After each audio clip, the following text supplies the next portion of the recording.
The morning briefing room at Kandahar Air Base fell silent when Major Cassandra Reaper Blackwood walked in. Not because of her rank, not because of her gender, but because of what happened 3 days ago over the Hindu Kush Mountains. The SEALs had been trapped for 18 hours, pinned down by Taliban fighters in a valley so narrow that standard close air support was impossible. The terrain made it a death trap, steep canyon walls rising 2,000 feet on either side, with the enemy positioned on the high ground. Every pilot who'd attempted support runs had been forced to abort. Too dangerous, too low, impossible angles. But Cassandra had heard the desperation in the ground controller's voice crackling through her headset. Any station, this is Bravo 7 actual. We have 12 souls on the ground, heavy contact, danger close. We need immediate air support or we're going to lose everyone. The coordinates put them in what pilots called the coffin run, a canyon so tight that flying through it was considered tactical suicide. The mission commanders had already written off the SEAL team. Extraction wasn't possible, air support wasn't feasible, they were ghosts.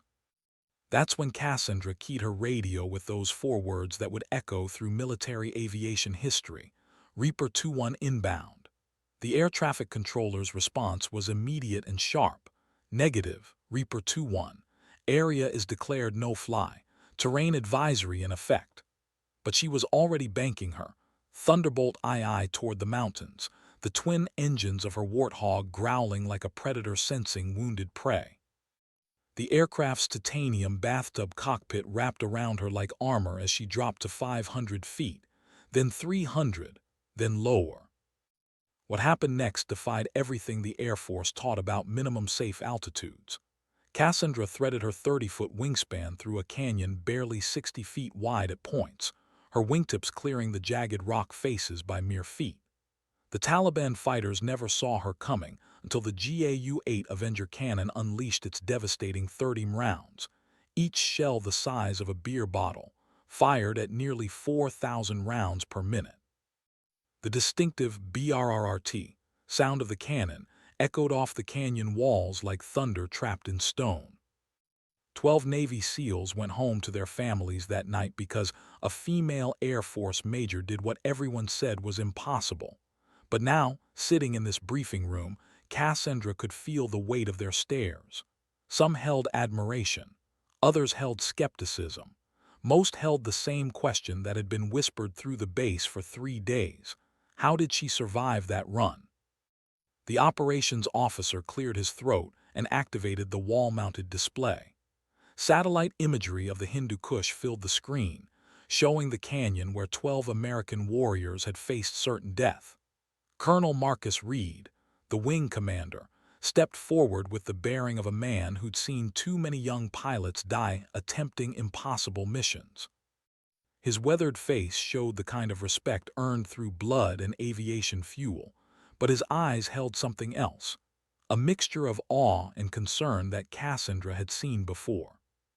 "Ladies and gentlemen," Reed began, his voice carrying the weight of 30 years in combat aviation, "what Major Blackwood accomplished 3 days ago shouldn't have been possible. According to every tactical manual, every safety protocol, and every piece of conventional wisdom we've accumulated over decades of close air support operations, that canyon run was a death sentence." He paused, letting his words sink in among the assembled pilots and ground controllers.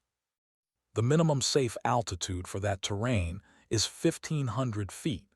Major Blackwood's telemetry data shows she maintained an average altitude of 80 feet throughout the engagement.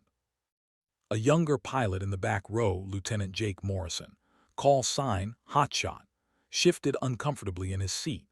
He'd been one of the loudest voices questioning whether Cassandra's success was skill or just insane luck.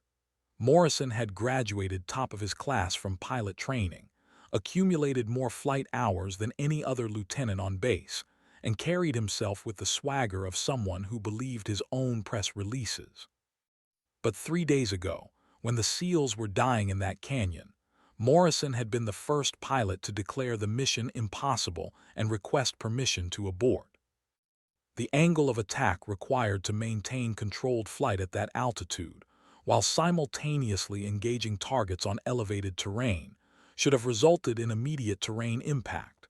Reed continued, advancing to the next slide. The image showed Cassandra's flight path traced in red against the canyon topography, a serpentine line that seemed to defy the laws of physics and aerodynamics. Yet somehow, Major Blackwood not only survived the run, but achieved a 98% target destruction rate, while operating in what we now officially classify as a no-fly zone. Cassandra sat motionless in the front row, her dark eyes focused on the tactical display. She wore her flight suit with the same quiet confidence she brought to everything else, no flashy patches, no ego-driven call signs embroidered in Gothic font. Just her name tape, wings, and the small American flag on her shoulder.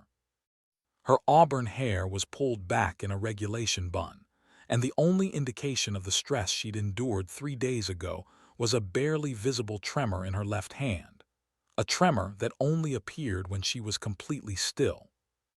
The truth was, Cassandra had been underestimated her entire military career. She'd grown up in rural Montana, where her father ran a crop-dusting operation out of a grass airstrip behind their farmhouse. While other kids were playing video games, she was learning to read wind patterns, navigate by landmarks, and fly aircraft so low that jackrabbits had to duck. Reed clicked to the next slide, showing the SEAL team's position during the engagement. Red dots marked enemy positions along the canyon rim, while blue dots showed the trapped American forces clustered in what tactical manuals called a kill box, a geographic area where the enemy held every advantage. The ground team had been under continuous fire for 18 hours. Standard close air support doctrine requires a minimum safe distance of 600 meters between friendly forces and target areas. The SEALs were surrounded. Any conventional attack run would have resulted in friendly fire casualties. Lieutenant Morrison finally spoke up, his voice carrying the kind of skepticism that comes from book learning without battlefield experience. "Ma'am, with all due respect, the flight data doesn't match standard performance parameters for the A-10 at those altitudes. The aircraft shouldn't have been able to maintain controlled flight, especially while engaging targets. Are we certain the telemetry is accurate?" The room fell silent. It was the question everyone had been thinking, but no one had been brave enough to ask. Morrison's implication was clear. Either the data was wrong, or Cassandra had somehow fabricated her success. The young lieutenant's face flushed red as he realized the weight of his accusation, but he pressed forward with the arrogance of youth. "I mean, the physics just don't add up. No pilot, regardless of skill level, should have been able to pull off that kind of precision flying in those conditions." Cassandra turned slowly in her chair to face Morrison, her expression unreadable. When she spoke, her voice was calm, measured, and carried the authority of someone who'd proven herself in the crucible of combat. "Lieutenant, have you ever flown close air support in mountainous terrain?" The question hung in the air like smoke from a crashed aircraft. Morrison's Adam's apple bobbed as he swallowed hard. "No, ma'am, but I've logged over 800 hours in the A-10, and I understand the aircraft's limitations." "Understanding limitations and pushing beyond them are two different things," Cassandra replied, her tone neither condescending nor defensive. "The physics work fine when you stop thinking like a textbook and start thinking like a pilot who refuses to let American warriors die because something seems impossible." Colonel Reed stepped forward before the exchange could escalate further. "The purpose of this briefing isn't to debate the validity of Major Blackwood's actions. The mission was successful. 12 American lives were saved. What we need to understand is how to replicate this success while maintaining acceptable risk levels for future operations." He gestured toward the tactical display, where the canyon run was still traced in red against the unforgiving terrain. But Cassandra knew the real question underlying this entire briefing. It wasn't about tactics or training or standard operating procedures. It was about whether a female pilot could be trusted with the kind of missions that male pilots had traditionally claimed as their exclusive domain. She'd seen it before, the subtle skepticism, the whispered conversations, the assumption that her success must have been due to luck rather than skill. The irony wasn't lost on her. 3 days ago, when the seals were dying in that canyon, gender hadn't mattered. Textbook limitations hadn't mattered. Standard operating procedures hadn't mattered. The only thing that mattered was getting those 12 warriors home alive. But now, in the sterile environment of a briefing room, surrounded by pilots who'd never had to thread an aircraft through a canyon while enemy rounds sparked off their fuselage, suddenly, her gender was the elephant in the room that everyone pretended not to see. Master Sergeant Elena Rodriguez, the senior enlisted advisor who'd been quietly observing from the back of the room, finally spoke up. Rodriguez had 22 years of experience in combat operations, had seen more close air support missions than anyone else on base, and commanded respect from officers and enlisted personnel alike. When she talked, people listened. "I was the ground controller for that mission," Rodriguez said, her voice cutting through the tension like a knife. "I was the one talking to Bravo 7 Actual when they made their final transmission before Major Blackwood's arrival. The SEAL team leader's exact words were, 'Tell our families we died fighting.' They had given up hope. Standard doctrine had failed them. Standard procedures had failed them. Standard thinking had condemned 12 American warriors to death in a canyon that everyone declared impossible to support." She paused, letting her words sink in before continuing. "Major Blackwood didn't just save those SEALs. She redefined what's possible in close air support operations. And instead of celebrating that achievement, we're sitting here questioning whether it really happened." Rodriguez's eyes swept the room, making eye contact with every pilot present. "I've been coordinating air support missions since before some of you learned to drive. I know the difference between skill and luck. What Major Blackwood did in that canyon was pure skill, backed by more courage than I've seen in 2 decades of combat operations." Lieutenant Morrison's face had gone pale. He challenged not just Cassandra's abilities, but by extension, the credibility of the entire mission record. In military culture, questioning the integrity of a successful combat mission was tantamount to accusing everyone involved of either incompetence or dishonesty. It was a career-ending mistake, and Morrison was just beginning to realize the magnitude of his error. Colonel Reed sensed the shift in the room's atmosphere and moved to redirect the briefing toward more productive territory. "Master Sergeant Rodriguez raises an important point. This mission succeeded because Major Blackwood was willing to operate outside conventional parameters. The question we need to answer is whether we can develop training protocols that prepare other pilots for similar situations without compromising safety standards." But Cassandra was no longer focused on the briefing. Her mind had drifted back to that moment 3 days ago when she first heard the desperation in the ground controller's voice. She remembered the weight of decision pressing down on her like the thin air at high altitude, knowing that 12 men were going to die if she didn't act, but also knowing that attempting the impossible might just get her killed alongside them. The call sign, Reaper, hadn't been chosen randomly. It had been earned during her first deployment to Iraq, when she developed a reputation for finding and destroying targets that other pilots couldn't even see. But the name carried a deeper meaning that most people didn't understand. In rural Montana, where Cassandra had grown up, the term Reaper didn't just refer to death, it referred to harvest time, when skilled operators separated the wheat from the chaff, when the difference between success and failure could mean the difference between a family eating through winter or going hungry. Her father, Thomas Blackwood, had been a crop duster who'd learned to fly in Vietnam as a forward air controller. He'd come home from that war with stories about impossible missions, about pilots who'd pushed their aircraft beyond design limitations to save American lives.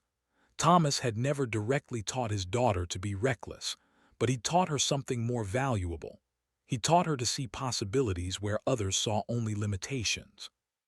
The key to crop dusting, he'd told her when she was 16, and learning to fly the family's modified Cessna ag wagon, isn't following the rules. It's understanding the rules so well that you know exactly when and how to break them without killing yourself. Those words had echoed in her mind 3 days ago as she'd banked her A-10 toward the Hindu Kush Mountains, knowing that every regulation, every safety protocol, and every piece of conventional wisdom said what she was about to attempt was suicide. The briefing continued around her, with various officers discussing potential modifications to training curricula and tactical doctrines. But Cassandra's attention was drawn to a young airman sitting in the corner, Airman First Class Maria Santos, a ground crew chief who maintained A-10 aircraft. Santos had been watching the entire exchange with the kind of intensity that suggested she had something important to say, but lacked the rank to say it in this forum. After the briefing concluded and most of the officers had filed out, Santos approached Cassandra with obvious nervousness. "Ma'am, I hope you don't mind me saying this, but I was part of the crew that pre-flighted your aircraft before that mission. When you came back, I did the post-flight inspection." She paused, gathering courage to continue. "Ma'am, I've been working on A-10s for 6 years. I've never seen an aircraft come back from a mission with impact signatures like yours showed." Cassandra raised an eyebrow. "Impact signatures?" Your aircraft had paint scrapes and metal scoring consistent with contact with solid objects. Not enemy fire, actual physical contact. The starboard wing showed evidence of impact with vegetation, and the belly armor had scratch patterns consistent with contact with rock surfaces. Santos lowered her voice to barely above a whisper. "Ma'am, according to the damage patterns, you didn't just fly low through that canyon. You made actual contact with the terrain multiple times and kept flying." The revelation hung between them like classified information.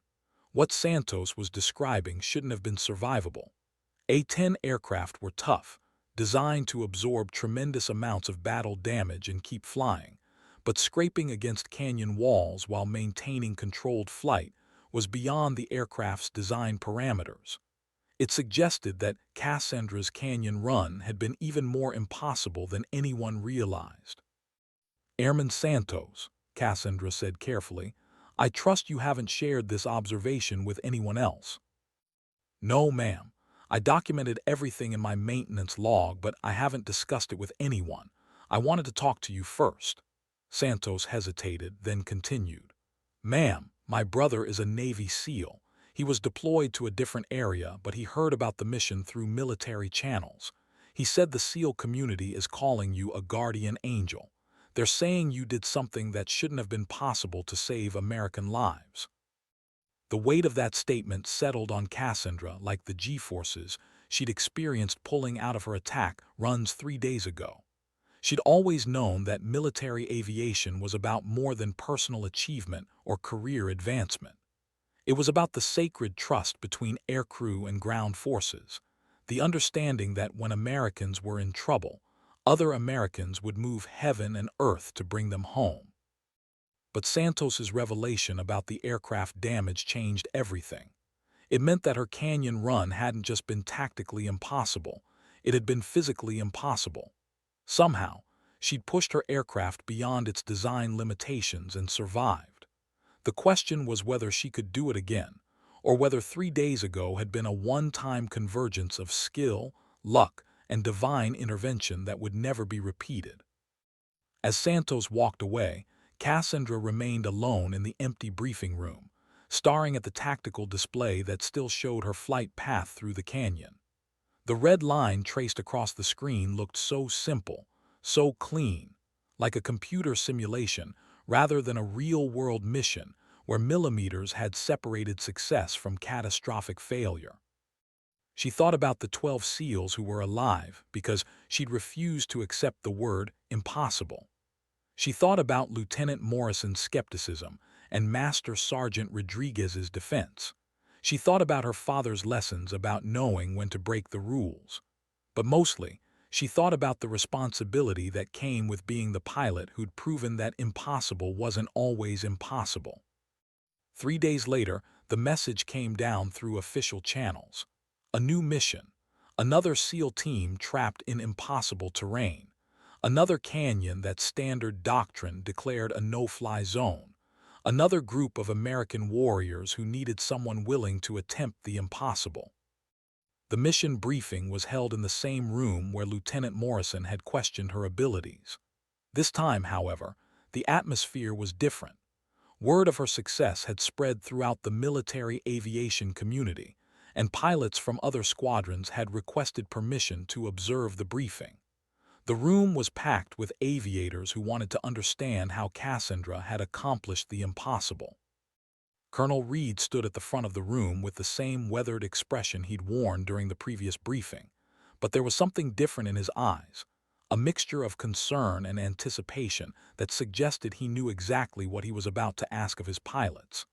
"Ladies and gentlemen, we have a situation that requires immediate attention.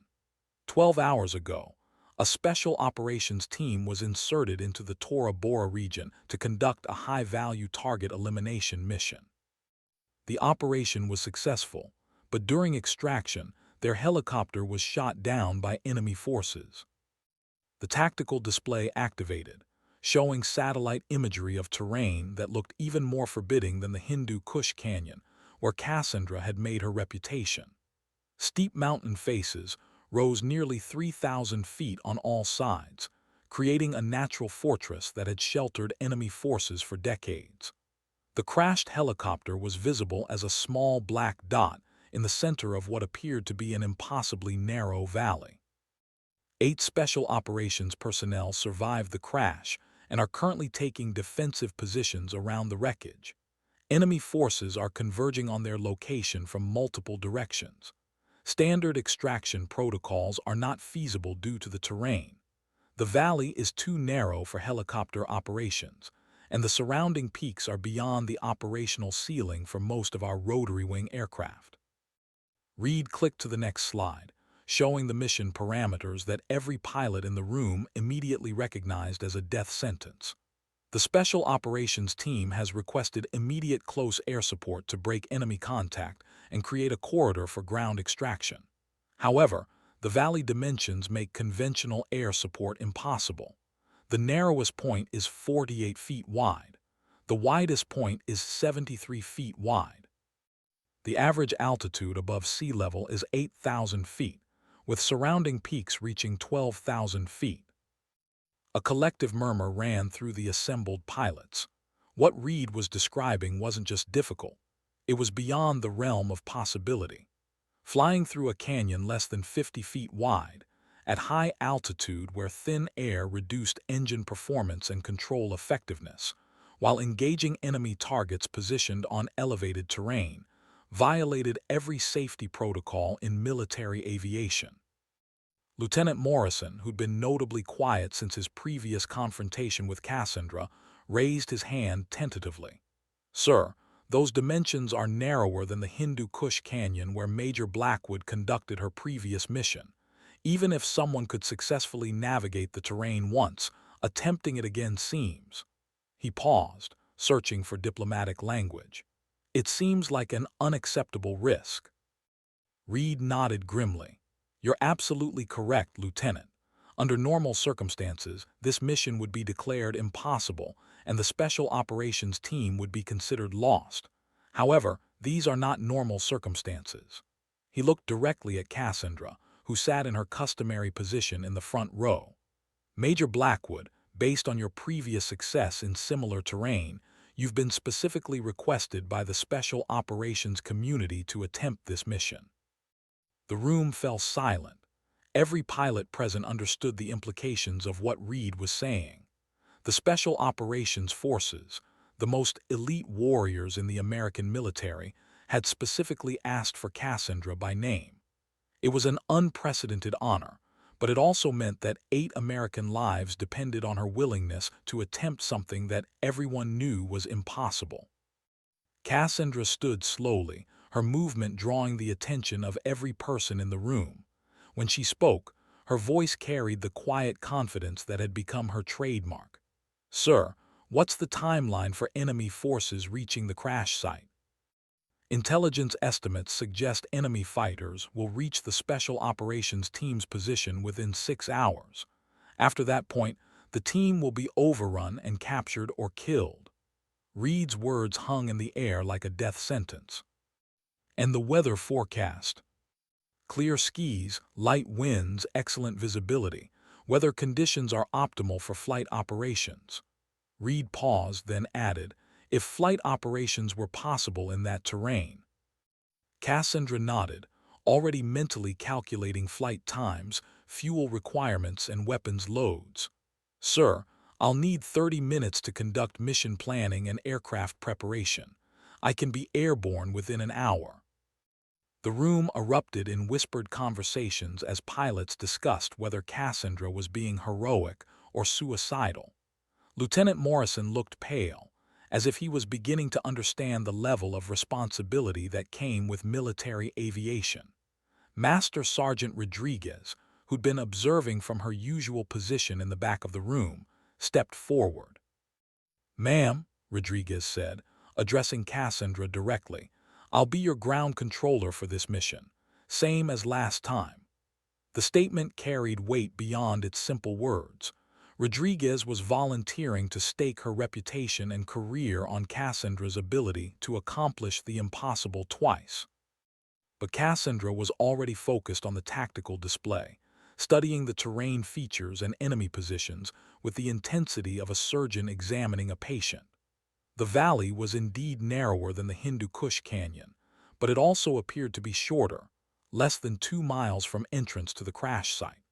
That meant less time exposed to enemy fire, but it also meant less time to line up target acquisition and weapons delivery. The crashed helicopter was positioned in what tactical manuals called a spider hole, a geographic formation that provided natural defensive positions for the ground team, but also created a perfect kill zone for enemy forces positioned on the surrounding high ground. Satellite imagery showed enemy fighters moving along the ridge lines, using the terrain to mask their approach while maintaining clear fields of fire into the valley. "Sir," Cassandra said, turning back to Colonel Reed, "I'll need the most current intelligence on enemy positions and defensive preparations. If I'm going to thread the needle twice, I need to know exactly what I'm flying into." Reed activated the intelligence display, showing real-time reconnaissance data from drone aircraft circling high above the target area. Red symbols marked confirmed enemy positions, while yellow symbols indicated probable enemy locations based on movement patterns and tactical analysis. The display painted a picture of a carefully orchestrated ambush, with enemy forces positioned to create overlapping fields of fire that would turn the narrow valley into a killing field. Intelligence estimates between 40 and 60 enemy fighters converging on the crash site, Reed explained.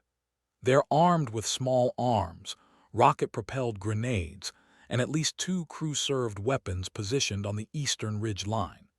The enemy appears to be using the same tactics that proved effective against previous helicopter operations in this region. Cassandra studied the enemy positions, looking for patterns and vulnerabilities that might provide tactical advantages. The key to successful close air support in restricted terrain wasn't just flying skill. It was understanding how to use the environment against enemy forces while minimizing exposure to defensive fire. "Sir, what's the armament load for my aircraft?" "Standard close air support configuration. Mixed ordnance including 30 rounds for the GAU-8 cannon, AGM-65 Maverick missiles for point targets, and Mark 82 general-purpose bombs for area targets." Reed paused, then added, "However, given the proximity of friendly forces to enemy positions, you'll be restricted to cannon and Maverick missiles only. The blast radius from general-purpose bombs would endanger the Special Operations Team." That limitation fundamentally changed the tactical equation. Without area effect weapons, Cassandra would need to engage each enemy position individually with precision-guided munitions or direct cannon fire. In a narrow canyon with limited maneuvering room, that meant multiple attack runs through the same confined airspace, a tactical nightmare that multiplied the risk of catastrophic failure. Airman Santos, who'd been quietly observing from the maintenance section seating area, caught Cassandra's attention with a subtle hand gesture. After the briefing concluded, Santos approached with the same nervousness she'd shown during their previous conversation. "Ma'am, I've been working on your aircraft since the last mission," Santos said quietly. "I've made some modifications based on the damage patterns I observed. Nothing that changes the aircraft's basic performance parameters, but small adjustments that might help with terrain clearance and control responsiveness." She paused, glancing around to ensure they weren't being overheard. "Ma'am, I also installed additional armor plating in areas that showed impact damage from your previous canyon run." The revelation that Santos had been modifying her aircraft based on battle damage analysis showed a level of initiative and technical expertise that went far beyond standard maintenance procedures. It also suggested that Santos understood better than most officers the reality of what Cassandra was attempting. "What kind of modifications?" Cassandra asked. "Enhanced control surface responsiveness, improved engine throttle response time, and additional clearance sensors that will give you auditory warnings when you're within 5 feet of solid objects." Santos lowered her voice further. "Ma'am, I also added a terrain-following radar system that's not standard equipment for the A-10. It'll give you real-time altitude readings accurate to within 6 inches. The modifications Santos described could mean the difference between success and failure in a canyon run, where margins for error were measured in inches rather than feet. But they also represented significant deviations from standard aircraft configuration, which raised questions about regulatory compliance and official approval. "Airman Santos, did you receive authorization for these modifications?" Santos's expression showed the conflict between following regulations and supporting mission success. "Ma'am, I classified them as battle damage repairs and operational enhancements. The modifications fall within my technical authority as Senior Aircraft Maintenance Specialist." She paused, then added, "Ma'am, I'd rather face a court-martial for unauthorized modifications than explain to 8 families why their loved ones didn't come home, because I followed regulations instead of doing everything possible to help you succeed." The statement revealed the depth of commitment that extended throughout the entire military aviation community. Santos wasn't just maintaining aircraft. She was personally invested in mission success and the lives of American warriors. Her willingness to risk her own career to enhance Cassandra's chances of survival demonstrated the kind of loyalty and dedication that made military operations possible. 24 hours later, Cassandra found herself strapped into the cockpit of her modified A-10 Thunderbolt II, conducting pre-flight checks with the methodical precision that had kept her alive through hundreds of combat missions. The aircraft felt different, more responsive, more agile, as if Santos's modifications had somehow enhanced the symbiotic relationship between pilot and machine. The early morning sky over Afghanistan was painted in shades of orange and purple, with the Hindu Kush mountains silhouetted against the horizon like sleeping giants. But Cassandra's attention was focused on the instrument panel, where green lights confirmed that all aircraft systems were functioning within normal parameters. The terrain-following radar that Santos had installed showed as a new display on her right-side console, currently reading the altitude of the runway beneath her landing gear. "Reaper 2-1, this is ground control," Rodriguez's voice crackled through her headset. "You are cleared for takeoff. Weather conditions remain optimal. Current intelligence shows enemy forces are approximately 2 hours from overrunning the Special Operations Team's position." Cassandra keyed her radio. "Ground control, Reaper 2-1 ready for departure. Estimated flight time to target area is 45 minutes. She paused, then added, "Rodriguez, make sure you keep that frequency clear. I'm going to need constant communication during the target run." Roger that, Reaper 2-1. I'll be with you every step of the way. The twin General Electric TF-34 engines spooled up to takeoff power, their distinctive whine filling the cockpit as Cassandra released the brakes and began her takeoff roll. The accelerated slowly but steadily, its massive GAU-8 cannon and heavy armor plating making it more tank than aircraft.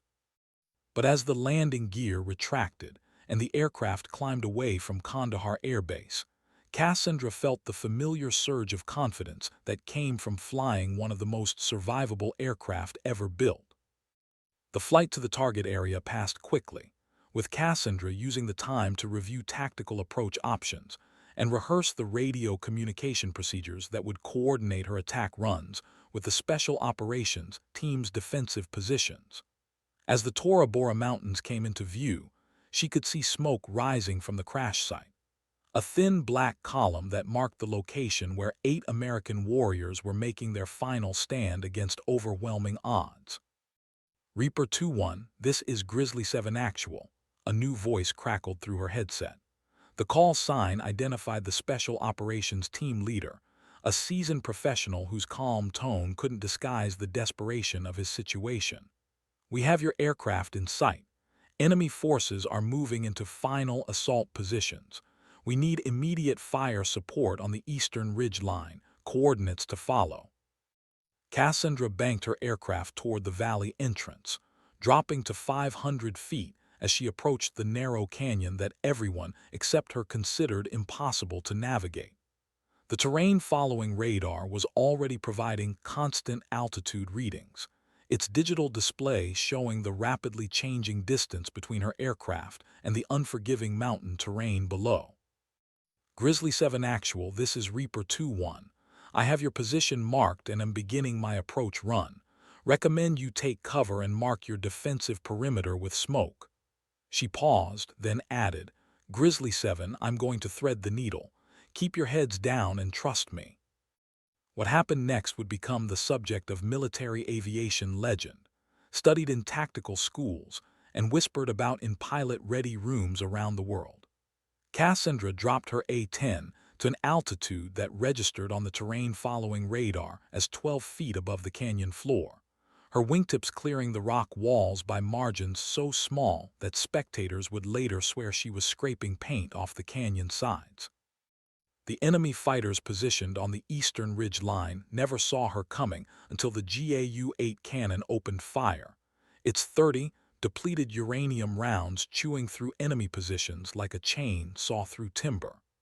The sound of the cannon firing echoed off the canyon walls, multiplied and magnified, until it seemed like the mountains themselves were roaring in anger. But this mission was different from her previous canyon run. The valley was narrower, the terrain more unforgiving, and the enemy more prepared. As Cassandra pulled up from her first attack run, enemy fire began tracking her aircraft, green tracers from small arms and the distinctive smoke trails of rocket-propelled grenades seeking her exhaust signature.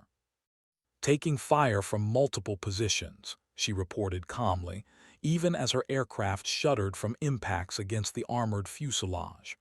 Grizzly 7, I need you to mark enemy positions with laser designation. I'm going back in.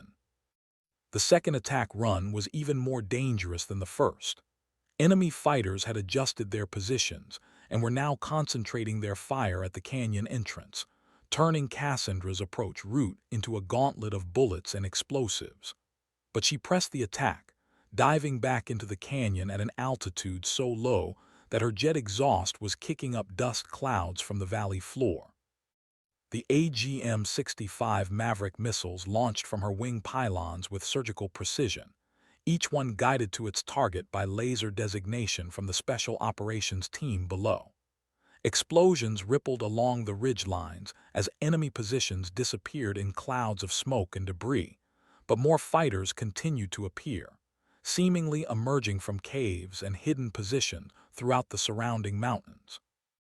Reaper 2-1, this is Grizzly 7 Actual, the team leader's voice carried new urgency. We have enemy forces advancing on our position from the western approach. They're using the smoke from your strikes as concealment. We need immediate fire support on our perimeter." Cassandra was already banking for her third attack run when she realized the true scope of the tactical problem. The enemy hadn't just been setting an ambush. They'd been using the Special Operations Team as bait to draw American aircraft into a carefully prepared kill zone. The canyon wasn't just narrow. It was a trap designed to channel attacking aircraft into concentrated defensive fire.